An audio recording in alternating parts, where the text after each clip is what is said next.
Olá, aqui é Kelly Soares e eu vou ler para você hoje o capítulo 5 do livro Jung, O Mapa da Alma, uma Introdução, de Murray Stein. O revelado e o oculto nas relações com os outros, persona e sombra. Foi uma das primeiras observações do Jung, mais tarde desenvolvida em proposições teóricas, que a psique consiste em muitas partes e centros de consciência. Nesse universo interior, não existe simplesmente um planeta, mas todo um sistema solar e mais do que isso.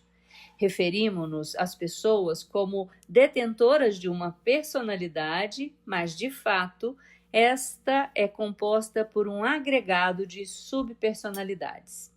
Jung procedeu à detalhada elaboração dessas últimas. Há o complexo do ego, depois temos a multidão de complexos pessoais secundários, dos quais o complexo de mãe e o complexo de pai são os mais importantes e os mais poderosos. E, por fim, encontramos as numerosas imagens e constelações arquetípicas. Num certo sentido, somos feitos de muitas atitudes e orientações potencialmente divergentes, e estas podem facilmente cair em oposição recíproca e criar conflitos que culminam em estilos neuróticos de personalidade. Neste capítulo, descreverei um par dessas subpersonalidades divergentes, a sombra e a persona. São estruturas complementares e existem em toda a psique humana. Ambas foram denominadas de acordo com objetos concretos na experiência sensorial. A sombra é a imagem de nós próprios que desliza em nossa esteira quando caminhamos em direção à luz. A persona, o seu oposto, é o nome inspirado pelo termo romano para designar a máscara de um ator. É o rosto que usamos para o encontro com o mundo social que nos cerca.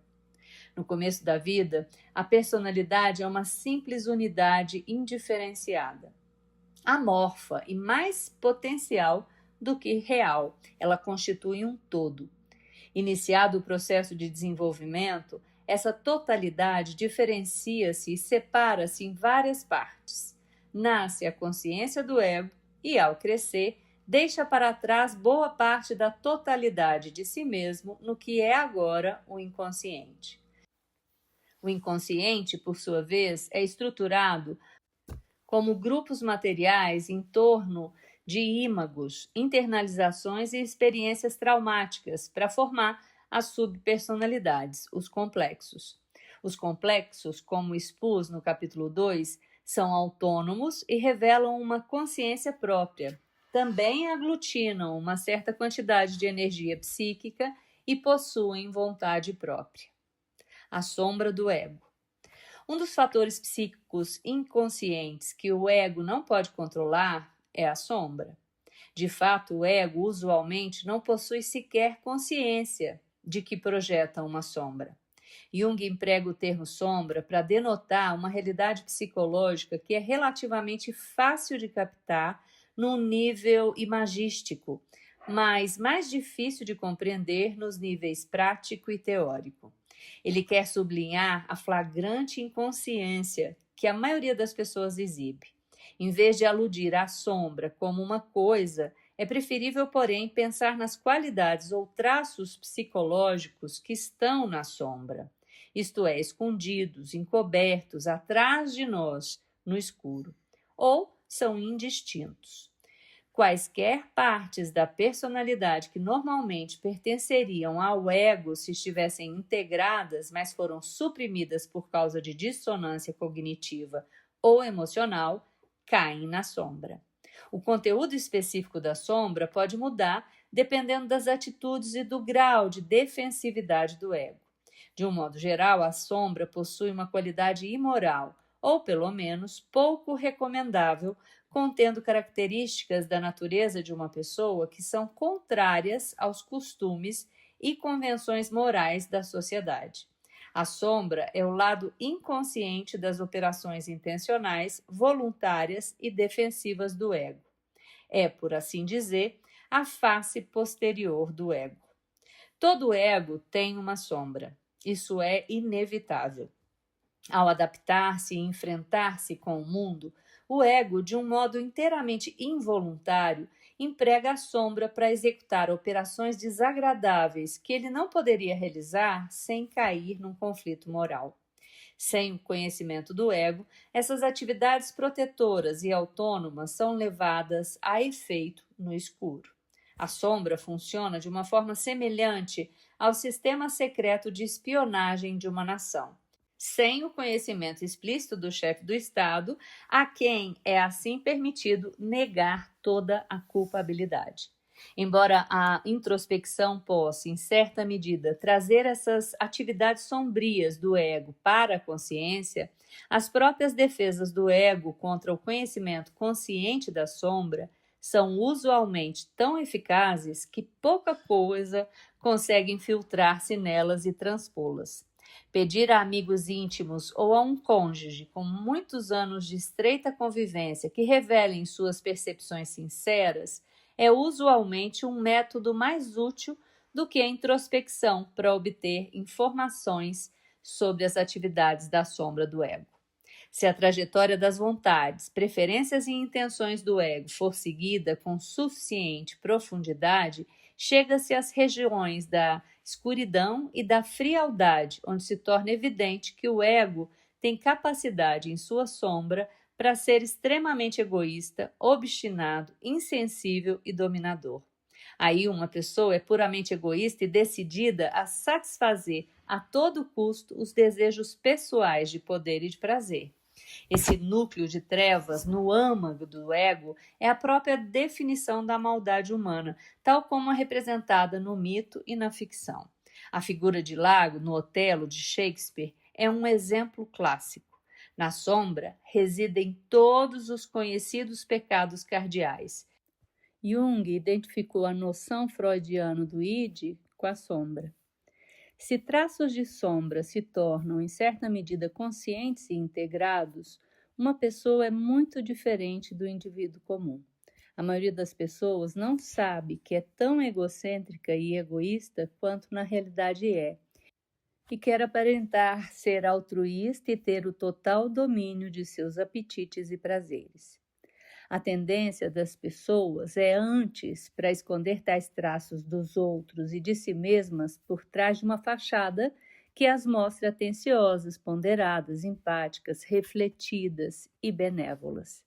As exceções a essa norma social são aquelas que formaram uma identidade negativa, as ovelhas negras, que se orgulham de sua ganância, cobiça e agressividade e se vangloriam e exibem em público esses traços, ao passo que, em seu lado oculto na sombra, são sensíveis e sentimentais.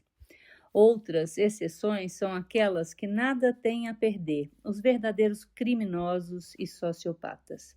Alguns indivíduos notórios, como Hitler ou Stalin, por exemplo, adquirem tanto poder que podem permitir-se favorecer e satisfazer suas paixões perversas no mais alto grau imaginável.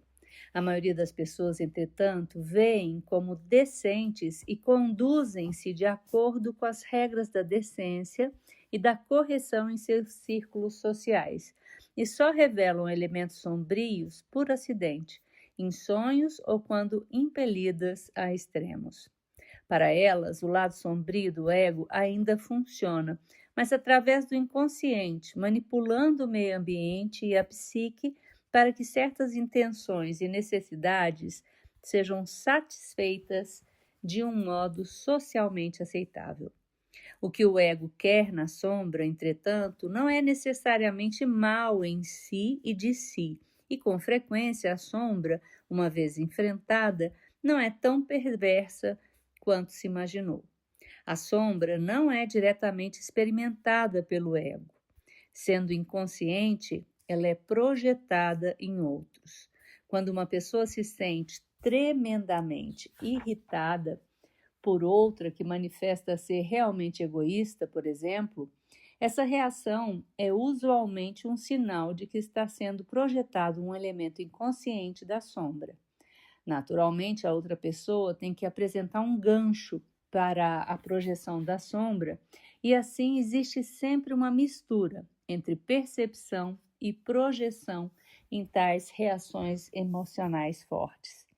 A pessoa psicologicamente ingênua ou defensivamente resistente concentrar-se-á na percepção, argumentando a partir dela e ignorando a parte projetiva.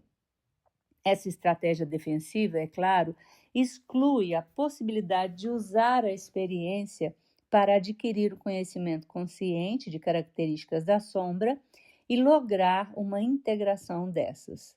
Em vez disso, o ego defensivo insiste em adotar uma postura farisaica de satisfação consigo mesmo, colocando-se no papel de vítima inocente ou simples observador.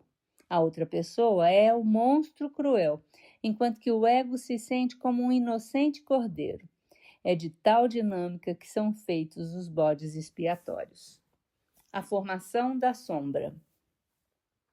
O conteúdo e as qualidades específicas que contribuem para a formação dessa estrutura interna, a sombra, são selecionados pelo processo de desenvolvimento do ego.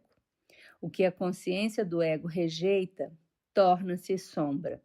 O que ela positivamente aceita, aquilo com que se identifica e absorve em si, torna-se parte integrante de si mesma e da persona. A sombra é caracterizada pelos traços e qualidades que são incompatíveis com o ego consciente e a persona. A sombra e a persona são pessoas estranhas ao ego, que habitam a psique junto com a personalidade consciente que nós próprios sabemos ser. Há a pessoa pública e oficial, a que Jung chamou a persona, a qual está mais ou menos identificada com a consciência do ego e forma a identidade psicossocial do indivíduo. E, no entanto, é também, tal como a sombra, alheia ao ego, embora o ego se sinta mais à vontade com a persona pelo fato de ela ser compatível com normas e costumes sociais. A personalidade da sombra não está visível e só aparece em ocasiões especiais. O mundo ignora, em maior ou menor grau, a existência dessa pessoa. A persona está em muito mais evidência.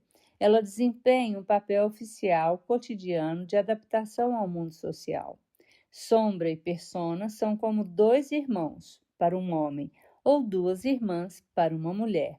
Uma está à vista do público, a outra está escondida e é solitária. São um estudo em contrastes. Se uma é loira, a outra é morena. Se uma é racional, a outra é emocional.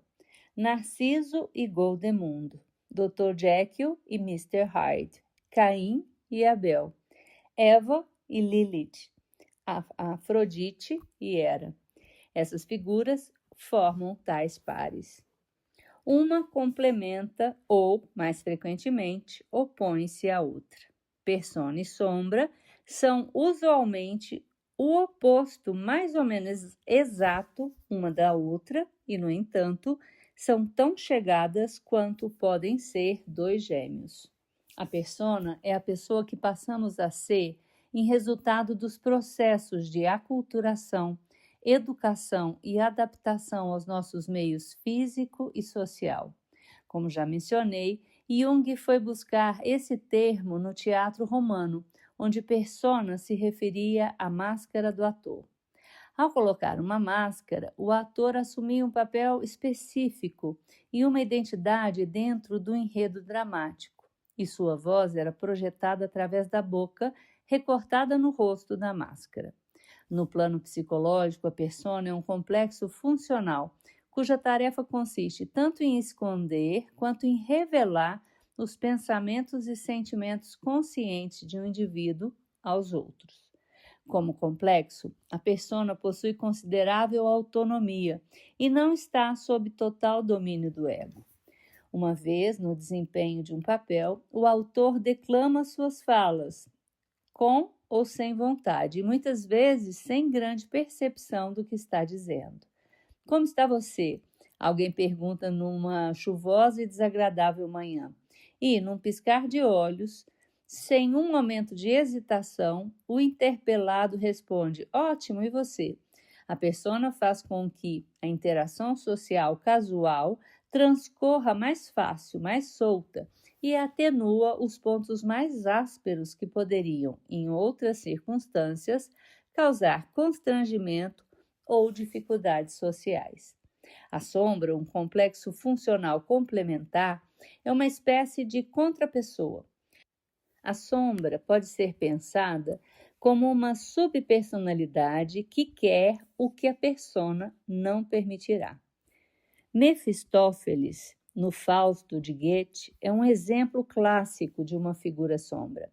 Fausto é um intelectual entediado que já viu tudo o que havia para ver, leu todos os livros importantes e aprendeu tudo o que queria saber. E agora sente-se esgotado, sem nada que o motive e sem vontade de viver.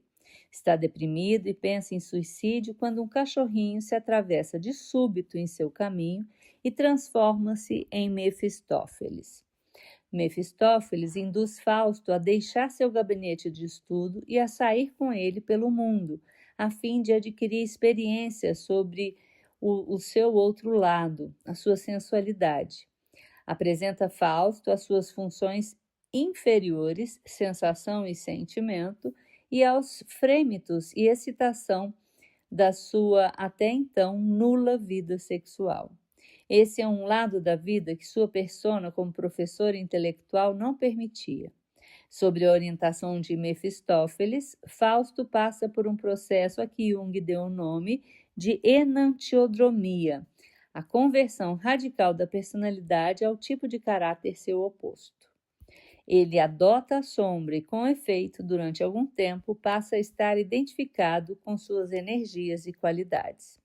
Para um ego que esteve identificado com a persona e seus supostos valores e qualidades, a sombra tresanda a podridão e a malignidade. Mefistófeles consubstancia o mal, a destrutividade pura, intencional, obstinada, mas o encontro com a sombra também tem um efeito transformativo sobre Fausto. Ele encontra nova energia, o seu tédio dissipa-se e lança-se em aventuras que, no fim, lhe proporcionam uma experiência mais completa de vida. A integração da sombra constitui um problema psicológico e moral extremamente espinhoso. Se uma pessoa rechaça completamente a sombra, a vida é correta, mas terrivelmente incompleta. Ao abrir-se para a experiência da sombra, entretanto, uma pessoa fica manchada de imoralidade, mas alcança o maior grau de totalidade. Isto é, na verdade, um dilema diabólico. É o dilema de Fausto e o problema essencial da existência humana. No caso de Fausto, sua alma é salva no final, mas só pela graça de Deus. A persona. Em seus escritos oficiais, Jung não entra em muitos detalhes acerca da sombra, mas faz uma interessante e detalhada descrição da persona. Através dela, podemos aduzir também algumas informações sobre a sombra e sua constelação dentro de uma personalidade. Ocupar-me-ei agora um pouco mais de perto do que Jung escreveu sobre a persona, sua posição na psique e sua formação. Ele define esse termo na importante obra Tipos Psicológicos, publicado em 1921. O volume conclui com um extenso capítulo intitulado Definições, no qual Jung tenta ser o mais claro possível acerca da terminologia que adotou da psicanálise e tomou da psicologia em geral, assim como dos termos que criou para sua própria psicologia analítica. No que diz respeito à psicologia e psicanálise, o termo persona é propriedade intelectual especial do próprio Jung. A seção 48, uma das mais extensas nesse capítulo, é dedicada ao termo alma, e é aí que persona é discutida. Jung expõe suas reflexões sobre duas estruturas complementares, persona e ânima. Tratarei dessa última no próximo capítulo. Hoje, o termo persona está aceito no vocabulário da psicologia e da cultura contemporânea. É usado com frequência na linguagem popular, nos jornais e na teoria literária. Significa a pessoa tal como apresentada, não a pessoa como real. A persona é um construto psicológico e social adotado para um fim específico. Jung escolheu para sua teoria psicológica porque se relaciona com o desempenho de papéis na sociedade.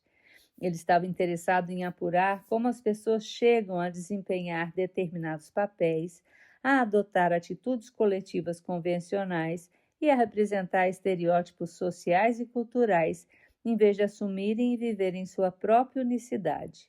Isso constitui, por certo, um traço humano bem conhecido. É uma espécie de imitação. Jung deu-lhe um nome e inseriu-o em sua teoria da psique.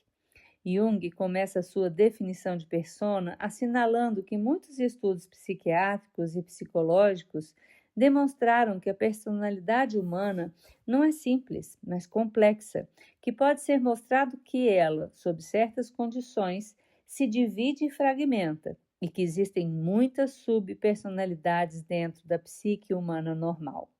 Entretanto, fica desde logo evidente que tal pluralidade de personalidades nunca pode aparecer no indivíduo normal. Por outras palavras, embora não sejamos em absoluto personalidades múltiplas, numa acepção clínica, todos manifestamos traços de divisão de caráter.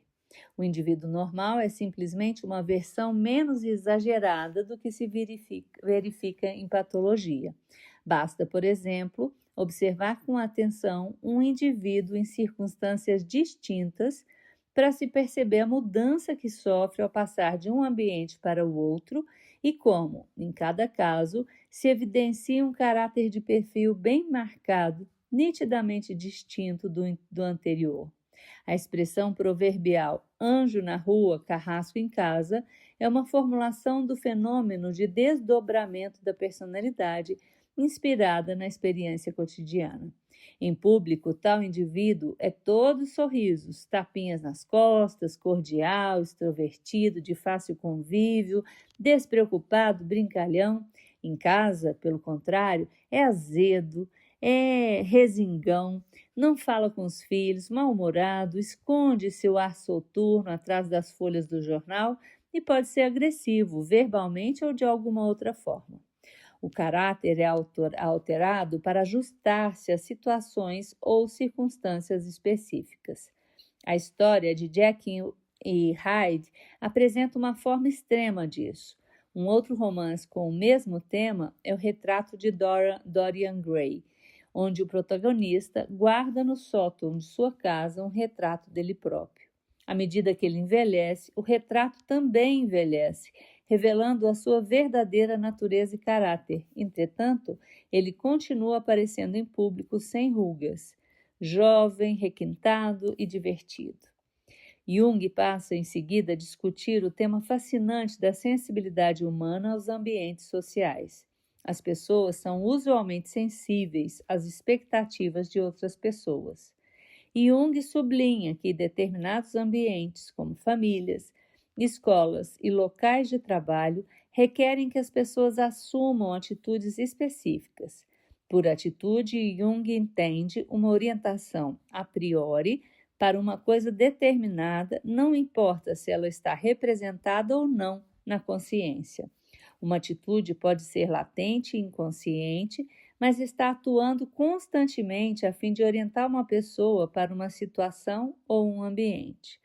Além disso, uma atitude é uma combinação de fatores ou conteúdos psíquicos que determinarão a ação nesta ou naquela direção definida. Portanto, uma atitude é uma característica do caráter.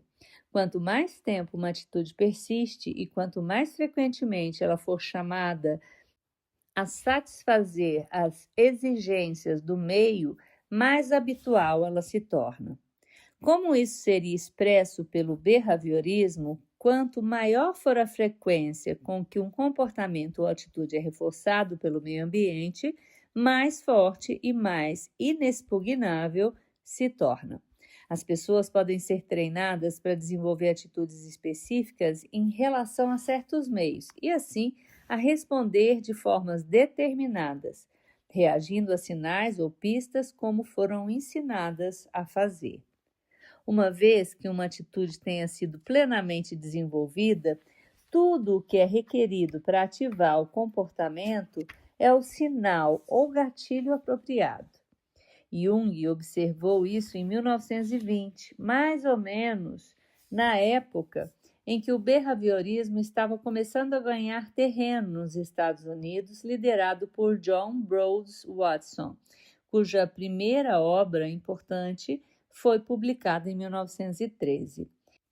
Em contraste com as pessoas que vivem e trabalham em áreas rurais ou naturais, aos quais constituem meios ambientes relativamente unificados, muitos habitantes urbanos educados mostraram-se em dois ambientes totalmente distintos, o círculo doméstico e o mundo público. Isso era mais verdadeiro para os homens do que para as mulheres na Europa do tempo de Jung. Os homens do tempo de Jung, da cultura de Jung, trabalhavam num ambiente e viviam domesticamente num outro, e tinham de responder a dois meios nitidamente diferentes, cada um dos quais fornecia um diferente conjunto de sinais. Esses dois ambientes totalmente diferentes exigiam duas atitudes totalmente distintas, as quais, dependendo do grau de identificação do ego com a atitude do momento, produziam uma duplicação de caráter. Um amigo meu tem um cargo administrativo de nível médio numa repartição governamental.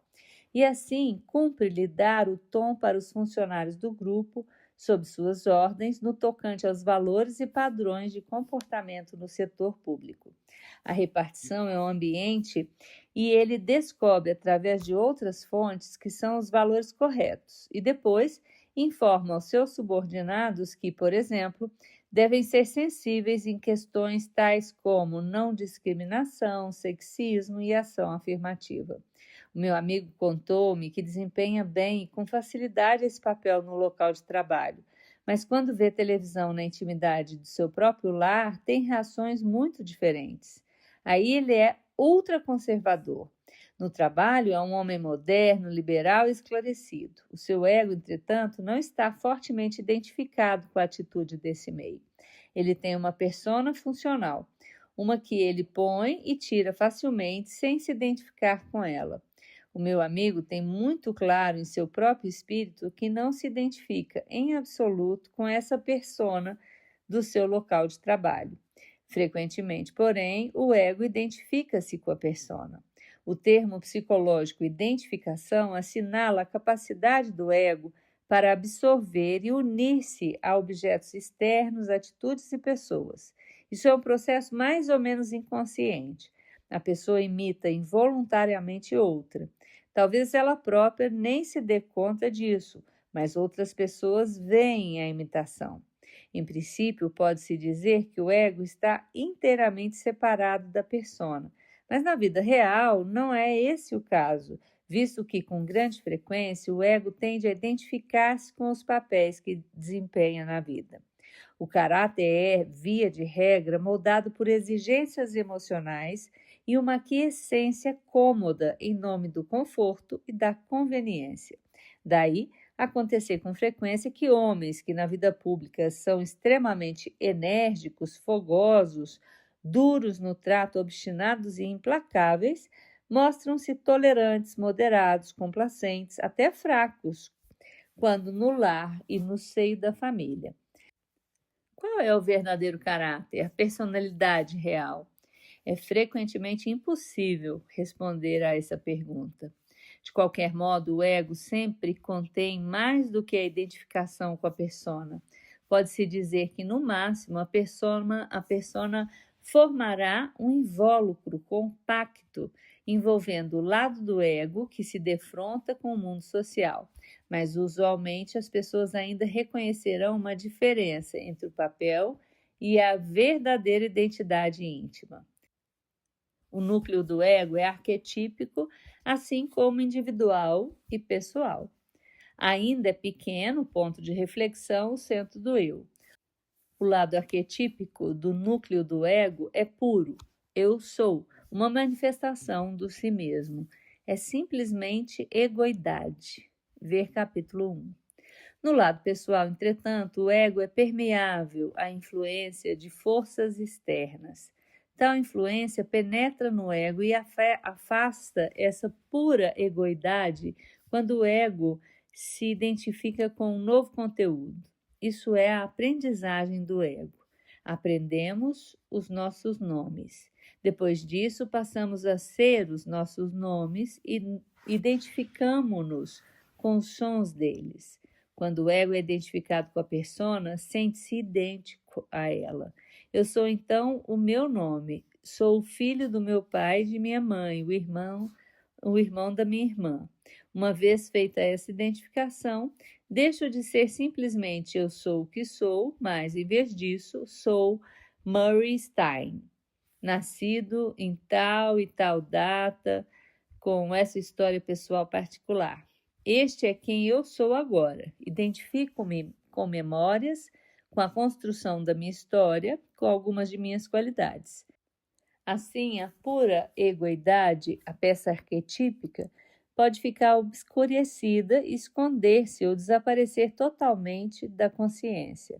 Então, somos verdadeiramente dependentes da persona para a nossa inteira identidade e senso de realidade, para não mencionar o sentimento de valor pessoal e de afinidade com o grupo a que se pertence.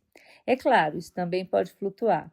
Por vezes, a pessoa pode encontrar-se no estado puro eu sou, não se identificando com coisa alguma em particular. Outras vezes, está firmemente identificada com algum conteúdo ou qualidade e investiu substancialmente numa imagem de persona.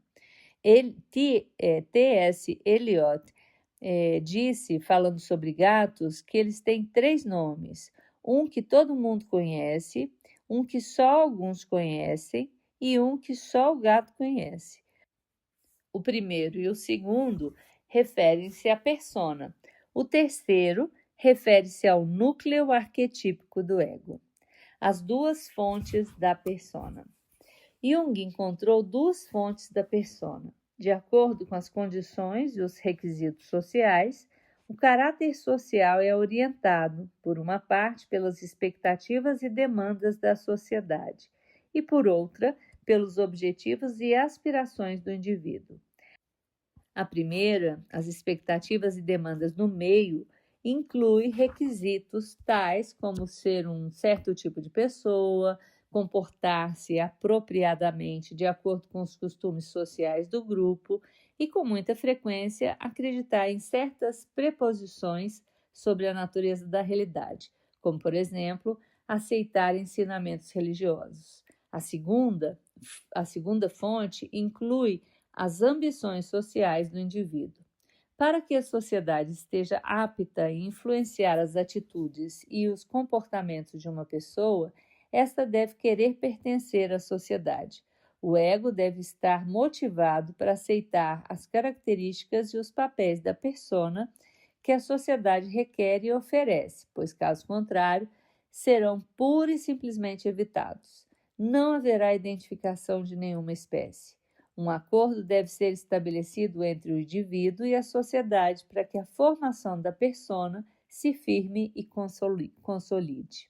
Se assim não for, o indivíduo viverá uma vida isolada às margens da cultura, para sempre uma espécie de adolescente inquieto e ansioso no mundo adulto. Isso é muito diferente do rebelde heróico que traça o seu próprio caminho e ignora as normas sociais. Esse é uma outra espécie de pessoa, a qual é oferecido por todas as sociedades e grupos. Existem muitos papéis a desempenhar. De um modo geral, quanto mais prestigioso é o papel, mais forte é a tendência para identificar-se com ele. As pessoas não se identificam usualmente com papéis desempenhados por pessoas de uma classe inferior, como garis ou porteiros, ou mesmo com papéis de classe média, como gerentes ou superintendentes. Se porventura o fazem, é na grande maioria das vezes de um modo jocoso. Esses empregos têm seu próprio valor e dignidade, mas não sugerem papéis para exibir orgulhosamente em sociedade, e a tentação para identificar-se fortemente com eles é mínima. A identificação com o papel é motivada, de um modo geral, pela ambição e aspiração social. Por exemplo, uma pessoa que é eleita para o Senado dos Estados Unidos adquire um papel com elevado valor coletivo e enorme prestígio. Com ele vem fama, honrarias e grande visibilidade social, e o indivíduo que é senador tende a fundir-se com o seu papel até o ponto de desejar ser tratado por amigos íntimos com manifesto respeito. Foi noticiado que após a eleição de John F. Kennedy como presidente dos Estados Unidos, até os membros mais íntimos de sua família o tratavam como senhor presidente. No filme autobiográfico de Ingmar Bergman, Fanny and Alexander, um rapazinho foi mandado a ir viver na casa de um bispo horrível e desaforado, que é não só um homem emocionalmente distante e frio, mas além disso está também profundamente identificado com uma persona religiosa. Numa cena do filme mostra-se o bispo dormindo. No sonho, ele se esforça por rasgar uma máscara que não consegue desprender, até que, por fim, arranca a máscara, mas junto com ela vem também o próprio rosto. O ego do bispo está profundamente fundido com a persona do bispo, porque esse papel garantiu suas aspirações pessoais na vida. Um bispo é, sem dúvida, uma pessoa de alta posição na sociedade. Os médicos, militares e figuras da realeza são concedidas personas que atraem forte identificação. E, no entanto, em seu pesadelo, o bispo tenta remover a máscara do seu rosto. Por quê? A relação entre ego e persona não é simples, por causa dos objetivos contraditórios desses dois complexos funcionais. O ego movimenta-se de um modo fundamental no sentido da separação e da individuação, no sentido da consolidação de uma posição, primeiro que tudo, fora do inconsciente e depois também algo fora do meio familiar. Há no ego um forte movimento para a autonomia, para uma egoidade que possa funcionar independentemente. Ao mesmo tempo, uma outra parte do ego, que é aquela onde a persona ganha raízes, movimenta-se na direção oposta, no sentido do relacionamento e adaptação ao mundo dos objetos. Essas são duas tendências contrárias dentro do ego, uma necessidade de separação e independência, por um lado, e uma necessidade de relacionamento e de participação, por outro. O desejo radical do ego de separação e individuação está frequentemente radicado na sombra, por ser tão ameaçador para a vida do grupo e o bem-estar do indivíduo. Do ponto de vista objetivo, todos precisamos de outras pessoas para sobreviver física e psicologicamente.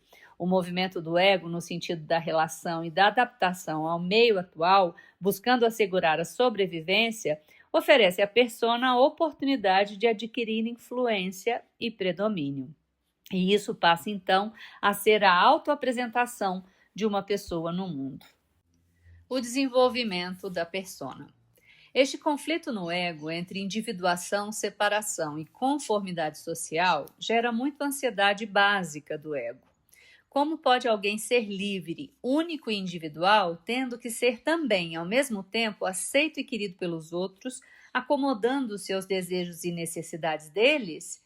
Existe claramente uma fonte de conflito fundamental entre o ego e o desenvolvimento da personalidade. No início da idade adulta, a pessoa espera que tenha ocorrido suficiente desenvolvimento no ego e na persona para que as necessidades duais do ego de independência e relacionamento sejam satisfeitas, ao mesmo tempo que a persona procedeu a uma adaptação suficiente para permitir ao ego viver no mundo real. Gênios famosos como Beethoven, Wagner e Picasso parecem ter sido exceções a essa regra, na medida em que seus dotes lhes permitiram ser eles próprios, como indivíduos num grau extraordinário. Seus excessos foram-lhes perdoados por causa do que eles ofereceram ao mundo em compensação. O ego não escolhe deliberadamente identificar-se com uma determinada persona. As pessoas encontram-se em ambientes onde têm de sobreviver, e a maioria esforça-se ao máximo por seguir adiante. A ordem de nascimento é um fator importante, assim como o sexo.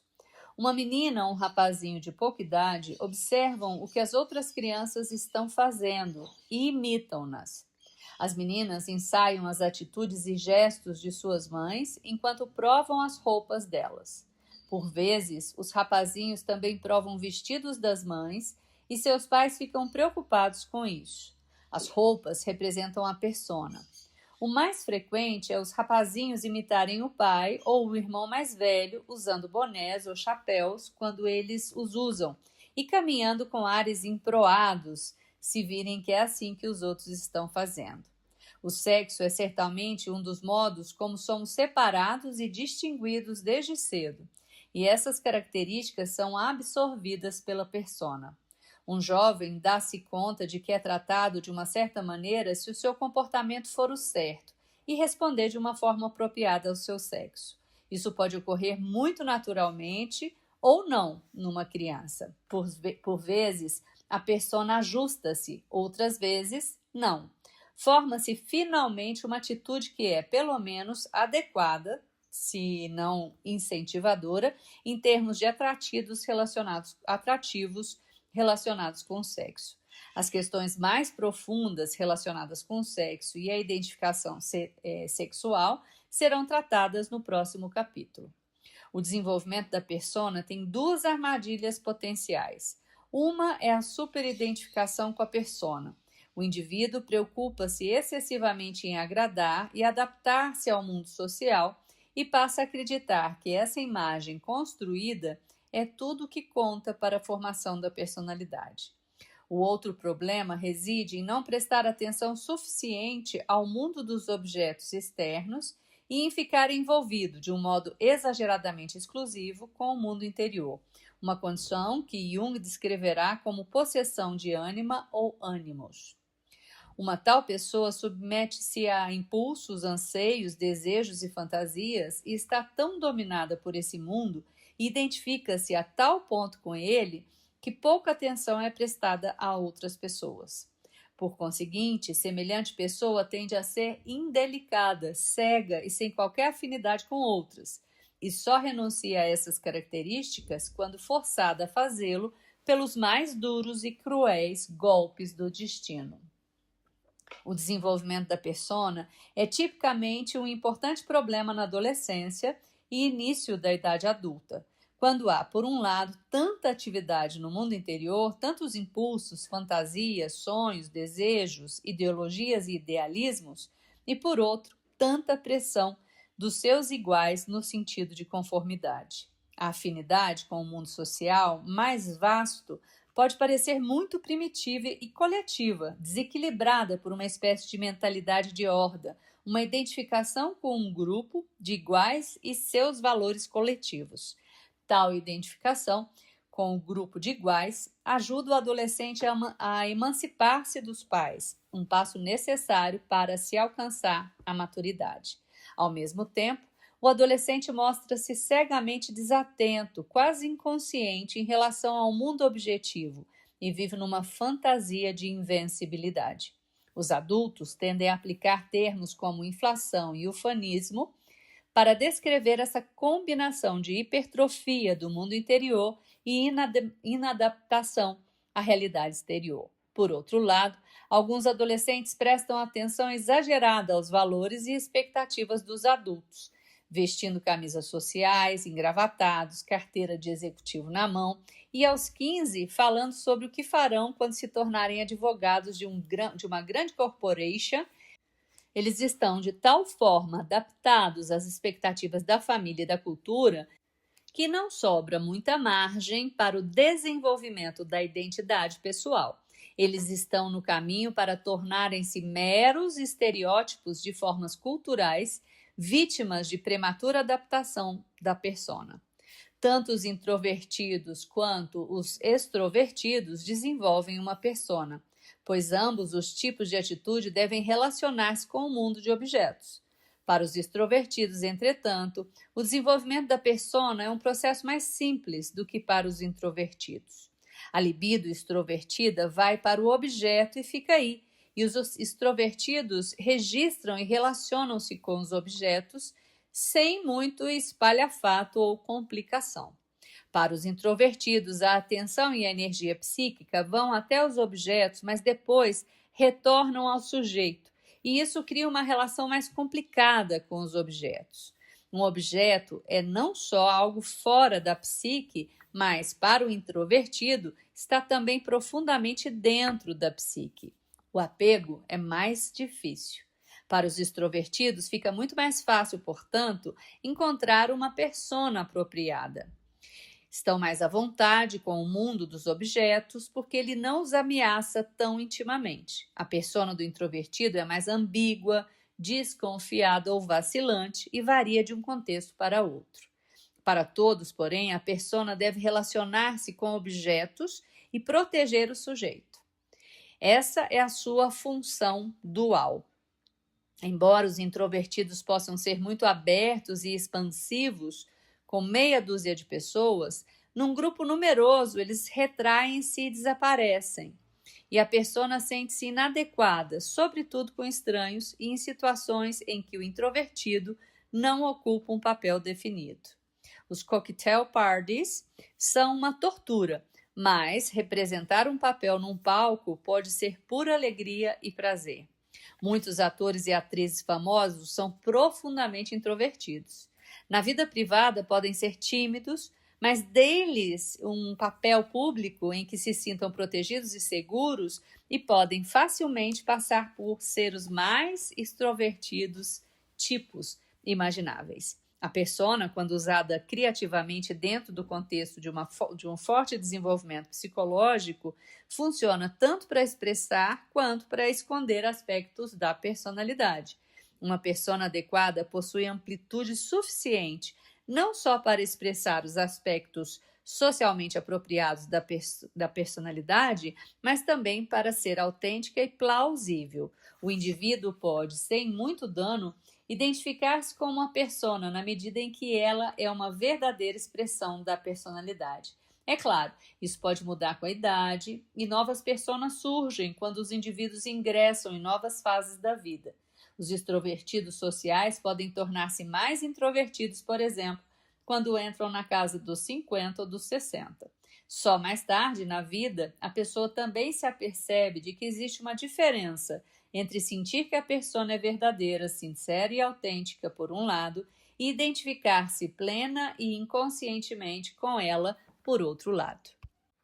Essencialmente, a persona, que é a pele psíquica entre o ego e o mundo, é não só um produto de interação com objetos, mas inclui também as projeções do indivíduo nesses objetos.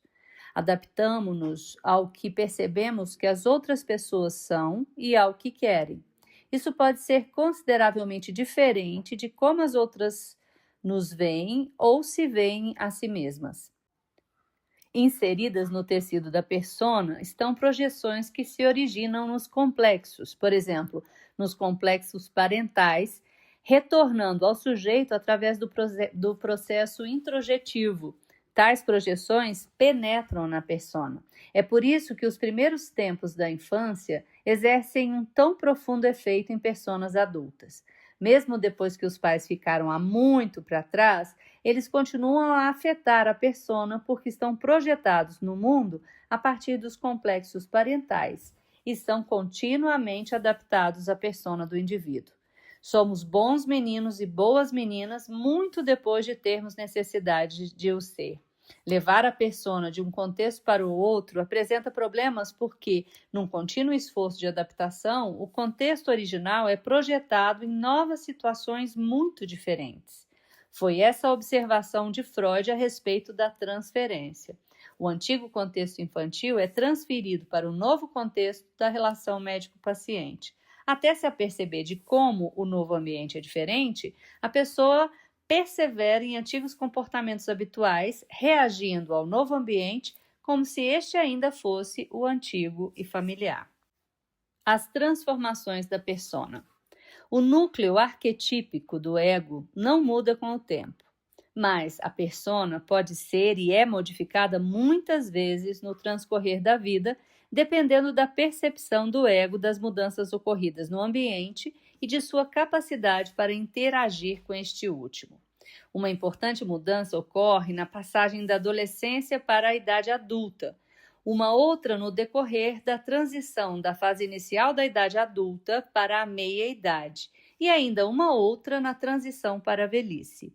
O ego competente enfrenta cada um desses desafios de adaptação com alterações apropriadas no conceito de si mesmo e na apresentação que faz de si mesmo através da persona. As pessoas pensam diferente sobre si mesmas, vestem-se diferentemente, cortam o cabelo de maneira diferente, compram diferentes espécies de carros e de casas, dependendo da sua idade, estado civil, classe econômica e social e preferências do seu grupo de iguais. Tudo isso é refletido em mudanças na persona. Os vários papéis que uma pessoa assume ao longo da vida têm, é claro, uma base coletiva e, em certa medida, arquetípica. A persona tem, como todo e qualquer complexo funcional, um núcleo arquetípico. Existem papéis típicos previsíveis a ser preenchidos em todos os grupos humanos. Por exemplo, há a criança mais velha, que é o pequeno adulto, e o garoto travesso, que ainda comete brincadeiras pesadas e trotes de mau gosto quando já passou da meia-idade e está entrando na velhice. E a atraente mulher fatal, que flerta e seduz ao longo da vida desde os primeiros anos de sua infância. As famílias atribuem papéis de modos típicos a seus filhos e a seus membros adultos. A ordem de nascimento de filhos desempenha frequentemente um importante papel nas personas que eles adotarão. O primogênito é um adulto responsável em miniatura. O filho do meio é o mediador e o caçula é o bebê criativo. O papel da ovelha negra é encontrado em toda parte e em todas as épocas, assim como o bode expiatório. Tais papéis são atribuídos às pessoas por uma dinâmica inconsciente no seio de famílias e grupos, e quando elas os aceitam na infância, é frequente conservarem consigo, para o resto da vida, alguma versão do papel que lhes coube. O que é que causa as pessoas aderirem com tamanha tenacidade às pessoas? Em parte, é a identificação e a pura familiaridade. Uma persona torna-se identificada com uma personalidade, oferece à pessoa uma identidade psicossocial. Mas a vergonha também é um motivador fundamental. A persona protege-nos da vergonha e a evitação da vergonha é provavelmente o motivo mais forte para desenvolver e conservar uma persona. Os escritos de Ruth Benedict sobre culturas da vergonha e da culpa demonstraram que as nações ocidentais são caracteristicamente culturas da culpa e os países orientais são, em contraste, culturas da vergonha. As culturas da vergonha conferem maior ênfase à persona do que as culturas da culpa, no sentido de que, se uma pessoa perde sua reputação ou prestígio, só lhe resta morrer. A perda de prestígio é a crise final. A situação é muito diferente em culturas da culpa, onde a culpa pode ser mitigada ou reparada. A pessoa culpada pode pagar o preço a ser recuperada para a comunidade. A culpa envolve uma ação distinta, ao passo que a vergonha anula todo o sentimento de valor próprio. A vergonha é um tipo de emoção mais primitiva e potencialmente mais destrutiva. Somos propensos a sentir-nos culpados ou profundamente envergonhados a respeito das coisas que fazemos e estão em discordância com a persona adotada. Isso é a realização da sombra na personalidade. A sombra induz a vergonha, a uma sensação de indignidade, a um sentimento de impureza, de estar manchado e ser indesejável. Ser bem ensinado é um motivo de orgulho. Sujar-se é vergonhoso. A natureza foi conquistada pelo ego, ensinado a ser asseado, a cultivar hábitos de higiene. Tais experiências de vergonha incluem qualquer coisa que não se ajuste à forma como fomos ensinados. A ser uma boa pessoa, o tipo correto de pessoa, a ajustar-nos, a ser aceitos. Numa cultura puritana como a nossa, determinadas espécies de fantasias e condutas sexuais que não são apropriadas à persona de uma boa pessoa redundam facilmente em sentimentos de vergonha. Uma outra característica da sombra é a agressão. Sentir-se agressivo, detestável ou invejoso são emoções vergonhosas. Essas reações humanas normais tendem a ficar ocultas. Elas fazem sentirmos-nos constrangidos, embaraçados, da mesma forma que nos sentimos envergonhados por certos defeitos físicos ou falhas de caráter que vemos em nós próprios. A persona é o rosto que envergamos para o nosso encontro com outros rostos, para sermos como eles e para que eles gostem de nós. Nós queremos ser demasiado diferentes, pois os nossos pontos de diferença, onde a persona termina e a sombra começa, fazem-nos sentir vergonha. Integrando persona e sombra. Sombra e persona são um par clássico de opostos, figurando na psique como polaridades do ego. Uma vez que a tarefa global do desenvolvimento psicológico, individuação tratada no capítulo 8, é a integração e a totalidade é o valor supremo, precisamos perguntar aqui, de um modo preliminar, pelo menos, o que significa integrar persona e sombra? No contexto do tópico deste capítulo, a integração depende da aceitação pela pessoa de si mesmo, da plena aceitação daquelas áreas ou partes de nós mesmos que não pertencem à imagem da persona, a qual é usualmente a imagem de um ideal ou, pelo menos, de uma norma cultural. Os aspectos pessoais de que nos envergonhamos são sentidos com frequência como radicalmente malignos. Embora algumas coisas sejam, na verdade, ruins e destrutivas, frequentemente o material da sombra não é maligno. É sentido como tal somente por causa da vergonha que lhe está associada em virtude da sua não conformidade com a persona. Como descrever quando alguém logrou obter um certo grau de integração entre persona e sombra? Jung cita uma carta de uma antiga paciente escrita algum tempo depois de ele a ter visto para análise. A partir do mal, muita coisa boa me aconteceu. Conservando-me tranquila, não reprimindo nada, permanecendo atenta e aceitando a realidade, tomando as coisas como elas são e não como eu queria que fossem, ao fazer tudo isso, ganhei um conhecimento incomum e poderes incomuns também, como jamais imaginara que me pudesse acontecer. Eu sempre pensara que, quando aceitamos coisas, elas nos sobrepujam e dominam de um modo ou de outro. Acontece que isso não é absolutamente verdade e que só aceitando-as é que podemos assumir uma atitude em relação a elas. Assim, pretendo agora fazer o jogo da vida, ser receptiva para tudo que me vier, bom e mal, sol e sombra, alternando-se para sempre e deste modo aceitar também a minha própria natureza com seus lados positivos e negativos. Assim, tudo adquire mais vida para mim. Que tola eu era! Como tentei forçar tudo a acontecer de acordo com o modo com que eu chamava que devia ser.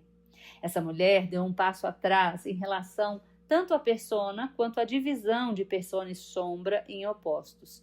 E ela está agora simplesmente observando desde uma perspectiva mais ampla, refletindo sobre o que observa e aceitando a sua psique tal como se lhe apresenta.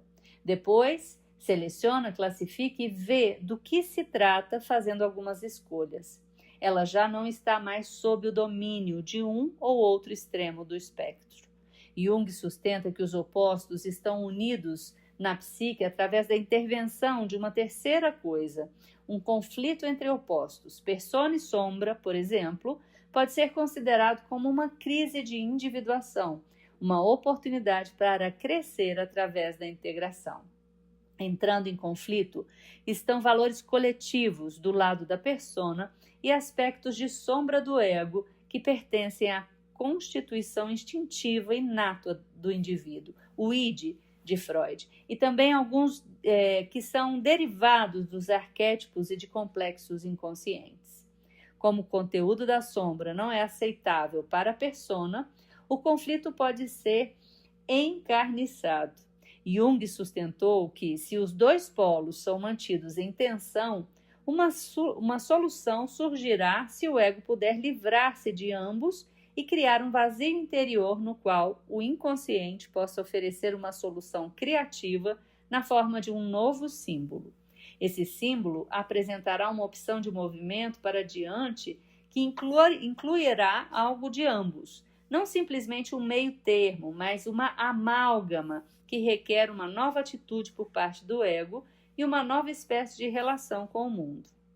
Esse processo pode ser observado quando as pessoas se desenvolvem em terapia e através da experiência de vida, quando superam seus antigos conflitos, assumem novas personas e integram partes anteriormente inaceitáveis de si mesmas. As pessoas mudam com a terapia e no decorrer do seu desenvolvimento vital. A persona, como um instrumento de adaptação, tem grande potencial para a mudança. Pode tornar-se cada vez mais flexível, dado que o ego está disposto a modificar antigos padrões. Histórias como Dr. Jekyll e Mr. Hyde descrevem uma divisão completa entre persona e sombra. Nessas histórias não há integração, apenas flutuação, um vai e vem entre os opostos. Papéis e impulsos da sombra são realizados em atos, sem a aparência de uma função transcendente para efetuar uma integração destes opostos. Não se pode deixar de pensar a respeito de pessoas na vida real que são incapazes de integrar tais opostos. Em alguns casos, o lado sombrio pode ser tão extremo e estar tão carregado de energia que se torna impossível a sua integração com uma persona socialmente aceitável de qualquer espécie. Hoje, a única solução para esse problema é a medicina psicotrópica, a qual pode colocar um rigoroso amortecedor no inconsciente e inibir as fontes de energia da sombra. Em outros casos, o ego é instável e fraco demais para moderar a impulsividade o bastante para levar em conta a constelação da função transcendente. Muito bem, terminamos aqui o capítulo 5 e esse é um livro que eu recomendo. Se você quer aprender sobre o mapa da alma, pode ler esse livro porque ele é muito bom. Um grande abraço e até a próxima!